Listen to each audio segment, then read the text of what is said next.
ഇനി എന്തൊക്കെ പറഞ്ഞാലും അവസാനം നമ്മുടെ ഗണേഷിന്റെ പാത പതിയെ പിന്തുടർന്നെത്തിയിരിക്കുകയാണ് മന്ത്രിസഭ. മന്ത്രിയല്ല, മന്ത്രിസഭയാണ് കാര്യങ്ങൾ തീരുമാനിക്കുന്നതെന്ന് പാർട്ടി സെക്രട്ടറി പറഞ്ഞിട്ടും മന്ത്രി ഗണേശന്റെ പിടിവാശി തന്നെ അവസാനം ജയിച്ചു. KSRTCക്കായി വാങ്ങുന്നത് ഇലക്ട്രിക് ബസ്സുകളല്ല, ഡീസൽ ബസ്സുകൾ തന്നെ. 92 കോടി നീക്കിവെച്ച് ബജറ്റും.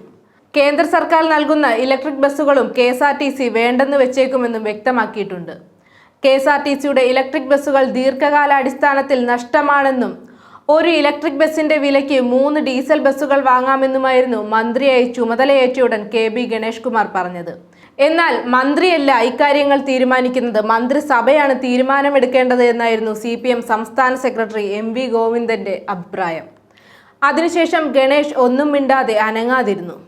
എന്നിട്ടോ ബജറ്റിൽ ഇലക്ട്രിക് ബസ്സിന് പകരം ഡീസൽ ബസ്സുകൾ വാങ്ങുമെന്നാണ് പ്രഖ്യാപനം നടത്തിയത്. പാർട്ടി സെക്രട്ടറി തിരുത്തിയിട്ടും ഗണേഷിന്റെ വഴിയെ സർക്കാർ വരികയാണെന്ന ആക്ഷേപവുമുണ്ട്. ലോകത്തിനൊപ്പം രാജ്യവും ഇലക്ട്രിക് ഉൾപ്പെടെയുള്ള ഹരിത വാഹനങ്ങളിലേക്ക് മാറുമ്പോഴാണ് കേരളത്തിന് ഈ മനംമാറ്റമൊക്കെ പാർട്ടിയിൽ സ്വാഭാവികമാണ്. അതേസമയം ഇലക്ട്രിക് ബസ്സുകൾ ഉപേക്ഷിച്ച് ഡീസലിലേക്ക് മടങ്ങിപ്പോകുന്നത് വമ്പൻ പർച്ചേസിലെ കമ്മീഷൻ സാധ്യത കണ്ടിട്ടാണെന്നും ആരോപണമുയരുന്നുണ്ട്. KSRTCയിൽ പുതിയ BS4 നിലവാരത്തിലുള്ള ഡീസൽ ബസ്സുകൾ വാങ്ങിക്കുന്നതിനായി 92 കോടി രൂപയാണ് ബജറ്റിൽ അനുവദിച്ചത്. ഈ തുകയ്ക്ക് ഡീസൽ ബസ്സുകൾ വാങ്ങിക്കൂട്ടാൻ ഉടൻ ടെൻഡർ വിളിക്കും. ബജറ്റ് പ്രഖ്യാപനം വരും മുമ്പേ രാജ്യത്തെ ബസ് നിർമ്മാതാക്കളുമായി മന്ത്രി ചർച്ച നടത്തിയിരുന്നു. ഇലക്ട്രിക് ബസ്സുകൾ നഷ്ടമാണെന്ന് പറഞ്ഞ മന്ത്രിയുടെ നിലപാടിനെതിരെ CPM സംസ്ഥാന സെക്രട്ടറി MV ഗോവിന്ദനും മുൻ ഗതാഗത മന്ത്രി ആന്റണി രാജുവും VK പ്രശാന്ത് MLAയും പരസ്യമായി രംഗത്തെത്തിയിരുന്നു. മന്ത്രി KB ഗണേഷ് കുമാറിന്റെ വാദം തള്ളി KSRTCയുടെ വാർഷിക റിപ്പോർട്ട് പുറത്തു വന്നതും മന്ത്രിക്ക് തിരിച്ചടിയായി. ഇതിനിടെ ഈ ബസ് ടെൻഡറുകൾ KSRTC റദ്ദാക്കുകയും ചെയ്തിരുന്നു.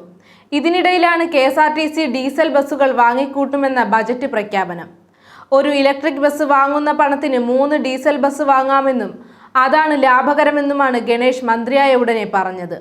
ഇതിനു പിന്നാലെയാണ് ഇലക്ട്രിക് ബസ്സുകൾ ലാഭകരമാണെന്ന കോർപ്പറേഷന്റെ റിപ്പോർട്ട് പുറത്തായത്. KSRTCയുടെ കണക്കനുസരിച്ച് ഒരു സിറ്റി സർക്കുലർ ഇലക്ട്രിക് ബസ്സിൽ നിന്നും മാസം കിട്ടുന്ന ലാഭം 25,000 രൂപയാണെന്നായിരുന്നു ആ റിപ്പോർട്ടിൽ. 113 ബസ്സുകളാണ് തിരുവനന്തപുരം നഗരത്തിൽ സർവീസ് നടത്തുന്നത്. ഡീസൽ ബസ് ഉപയോഗിച്ച് സിറ്റി സർക്കുലർ സർവീസ് നടത്തിയപ്പോൾ വൻ നഷ്ടമായിരുന്നു. അന്നു ദിവസം 3000 യാത്രക്കാരായിരുന്നു. ഇലക്ട്രിക് ബസ് വന്നതോടെ 8000 യാത്രക്കാരായി. നിരക്ക് 10 രൂപയാക്കി കുറച്ചതും ഗുണം ചെയ്തു. ഡീസൽ ബസ് 1 കിലോമീറ്റർ ഓടിക്കാൻ 25 രൂപയാണ് ചിലവെങ്കിൽ ഇലക്ട്രിക് ബസ്സിന് 4 രൂപയെ ചിലവ് വരൂ.